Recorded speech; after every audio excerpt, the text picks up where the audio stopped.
Good evening. I've always told one of my best friends how grateful I am to actually be here in St. Luke's College of Medicine and to actually be working on my dream. Looking back, I see a skinny, lanky boy from a little town up in the mountains, and I just can't help but be thankful of all the opportunities that have come my way.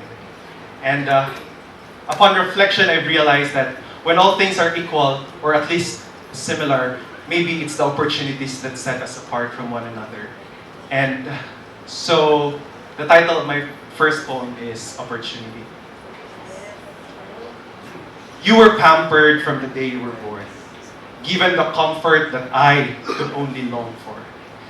From your vest to your shoes, I could tell, my friend, your life is on a silver platter. I remember when we were kids, you had this new toy. It was some sort of a handheld with colored screen and round buttons. In fairness to you, you were kind enough to let me borrow.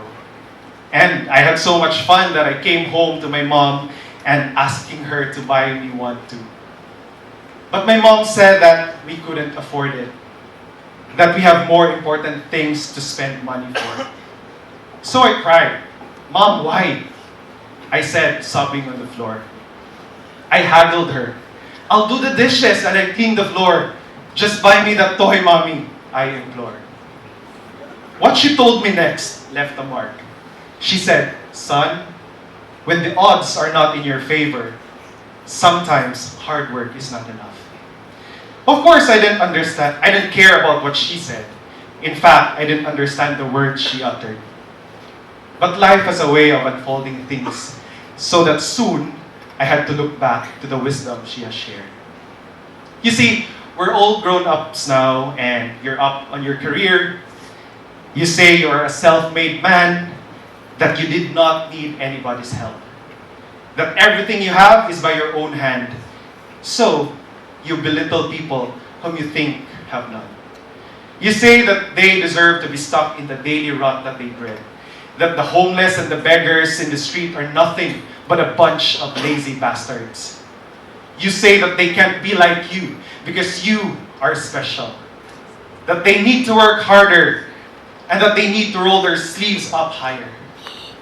So, I remember that night I was haggling my mom about that toy. You see, I was bargaining hard work for some luxury or comfort. But as you may have known, that did not happen. No toy, no luxury, no comfort. Indeed, the odds were not in my favor. So my friend, let me tell you something, lest you drown in your illusion. No, it was not you and your hard work alone. Because if hard work is all that is needed, why is Mang Domeng, remember, our hard-working farmer neighbor, not in your shoes? See that street sweeper, hardworking, but can barely send her 3 children to school. Opportunity.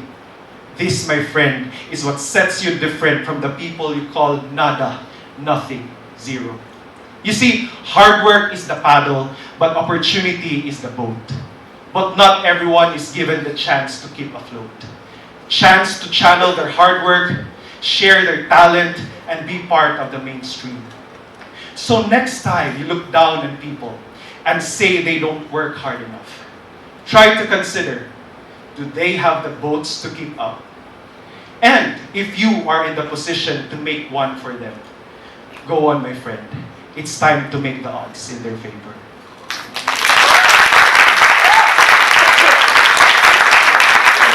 The second poem that I have is about our humanity, how we are drawn to something, or maybe someone, beautiful, and how we admire another being. But sometimes this stirs fear in us. And this poem is entitled Paghanga. This applies to all, not just me. Okay. Tinititigan kita sa iyong pagkakaidli. Nilalasap ang mga sandaling ako ay malaya. Malayang pagmasdan ng isang anghel na tila ba ay naligaw sa lupa. Sadyang taga rito ka ba talaga o dapat nasa mga langit ka? Pero Magre-reklamo pa ba ako? Eh, dinala mo na ang langit sa piling ko.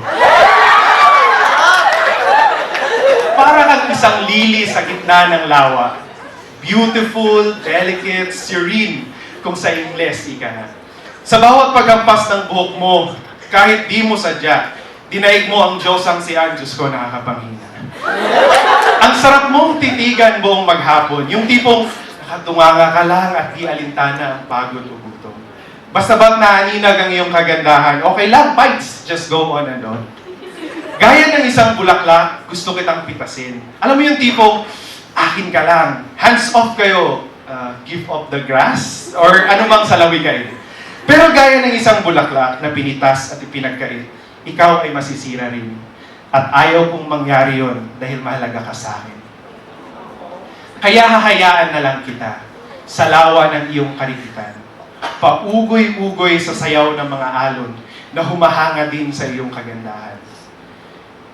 Natatakot ako na baka masaktan kita. Lahat kasi tayo may kakayahang manakit ng iba. Ang karikitan mo ay dalisay, banal kumbaga. At ayaw kong mag-iwan ng pilat sa puso mong busilak at kahanga-hanga. Kaya, tititigan na lang kita mula sa malayo. Malamang nakangiti, pero nakayuko.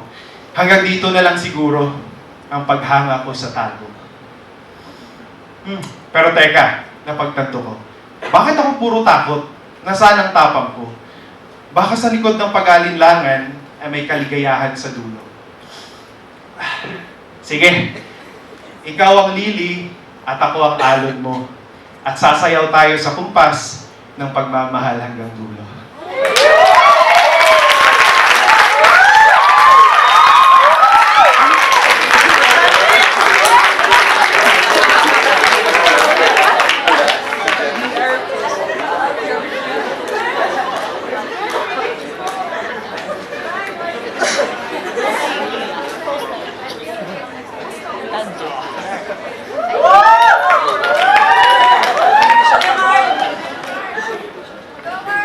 Hi, I have two poems prepared, and both of them are about experiences in the hospital.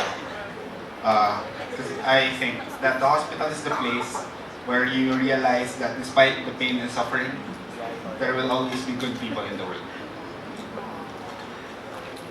Okay, so this first piece is untitled yet, and I finished it 30 minutes ago. I'm from... Okay.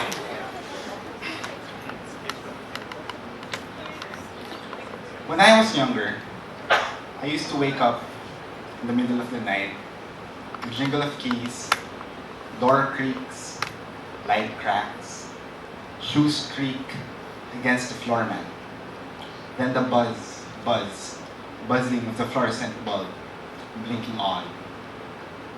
And then, breathing in the stale hospital smell of powdered gloves, dried up blood on the old scrubs, rubbing, pressed against my face, wrapped around me, falling asleep with me quickly for the rest of the night until the restless daylight when my parents had to return to the hospital.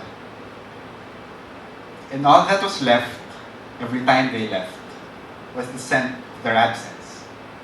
The scent that lingers on shirts and dreams, on pillows between seams. Something that is there, used to be there, still there, but not anymore. Not really. And the more you take it in, breathe it in, try to hold it in, the more it gets away. And as you get used to it, the less you can sense it. Hence the sense of absence. Sense that you sense only when they're present. And you resent when they're no longer there. And it is an odd predicament, growing up the first child of two young parents, residents, establishing their presence as doctors. Working triple shifts, counting weeks in sets of threes, of pre's, of duties, of froms. And that is exactly what you resent as a child growing up, when absence exceeds presence. Because I never knew what it meant when I had to sleep in the room of residence. On school days, weekdays, thrice a week, trying to keep our family together. As a child, all that mattered was the constant forgetting and remembering of absence and presence and then absence again. But now, more than a decade since, the scrubs I wear bear the same tears, the same scent of powdered gloves, a septic hand rub, freshly dried blood. Now I wake up in doctors' call rooms, speaking in codes, running to pulseless hearts, stitching bleeding legs and eyes and throats. Now I wake up at the end of my bus ride, home, door cracked open, light creeping in.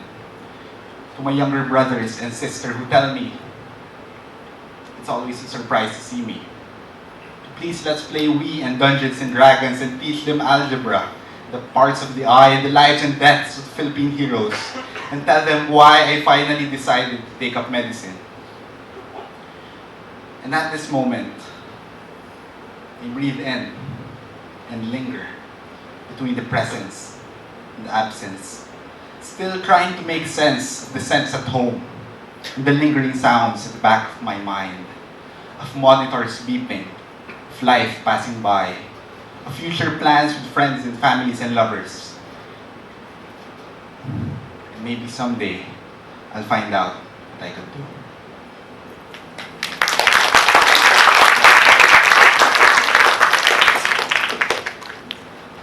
So this second poem is actually quite similar to the first because I stole from this first poem.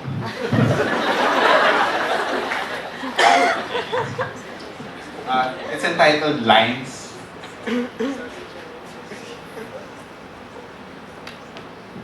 I used to believe hospitals smelled of newly laundered linen, disinfectant, powdered gloves, and the faint scent of iron. The same way pain used to swell of wounds, doused in peroxide, iodine, masked by a freshly opened band-aid. And I used to know that death should smell of wooden caskets, moist dirt, flowers, well-intentioned guests with well-perfumed napkins. And I used to think that was all there was.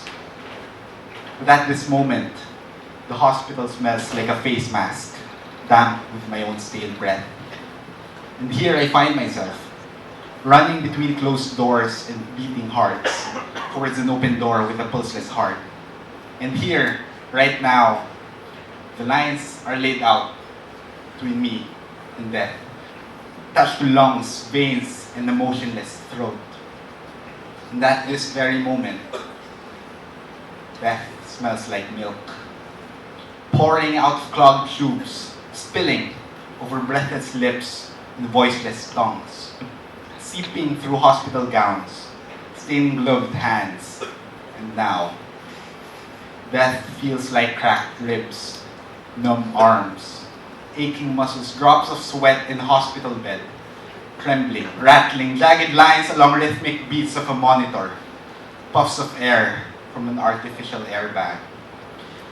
Death is the sound of whimpers amid murmurs, amid orders, amid the final whisper to say, stop.